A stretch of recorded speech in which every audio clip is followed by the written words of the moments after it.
Thank you, everybody, for being here. I've been called a lot of names in my life.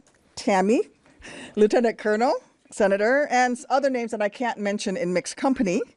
But I have to say, Mommy, though, is probably, without a doubt, my favorite name. It's the one my 5-year-old uses when she runs into the house after dance class and poos on my sleeve, eager to show me what she learned during her lesson. It's the one my 9-year-old says when she announces her latest idea of what she wants to be when she grows up. Right now, she's leaning towards becoming an Army cyber warrior. Never a helicopter pilot. I don't know why. My girls are my everything, but I likely would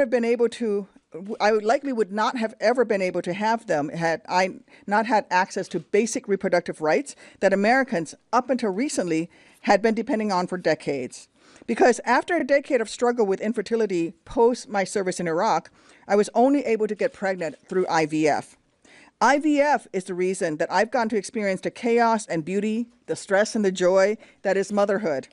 IVF is the reason that my husband and I aren't just Tammy and Brian, we're mom and dad, which sounds much better when they say it than I do. But for countless hopeful parents, that desperately sought after dream of becoming a parent just became so much harder. Last week, Alabama Supreme Court ruled that frozen embryos created through IVF should be considered children under state law, a ruling based on extreme ideology rather than on medical science, and one that throws IVF access into chaos for countless women as they and their doctors try to figure out whether they might be criminalized for simply trying to start a family.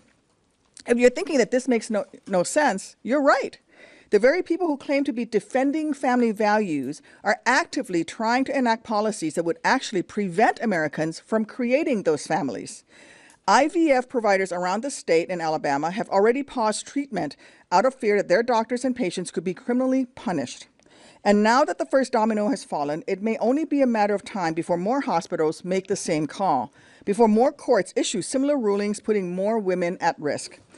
You know, I was stationed in Alabama for a bit when I was in the Army. In fact, it's the home of Fort Novosel, the home of Army aviation.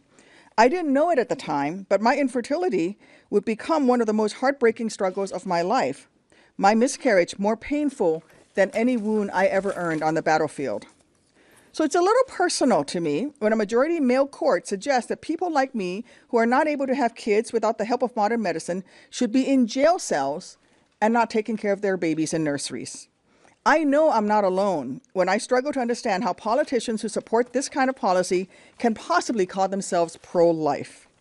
After Roe v. Wade was overturned, actually even before then, when Donald Trump promised to only appoint justices who would overturn it, I warned that red states would come for IVF, and now they have. But they aren't just going to stop in Alabama. Mark my words, if we don't act now, it will only get worse. That's why tomorrow I'm headed to the Senate floor to call on my colleagues to pass, via unanimous consent, my Access to Family Building Act, which would ensure that every American's right to become a parent via treatments like IVF is fully protected, regardless of what state they live in, guaranteeing that no hopeful parent or doctor is punished. We face a lot of tough calls as senators. This just isn't one of them. 1 in 4 married women have difficulty getting pregnant or carrying a pregnancy to term. 1 in 4. That doesn't even include single women, single individuals, and other families also trying to conceive.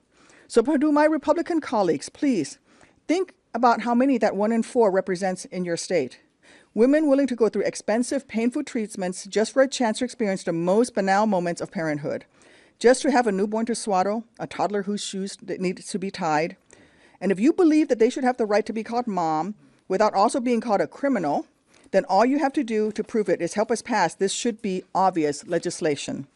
Because in this nightmarish moment, it's nowhere near enough to send out a vaguely worded tweet suggesting that you care about women's rights, despite a voting record to the absolute contrary.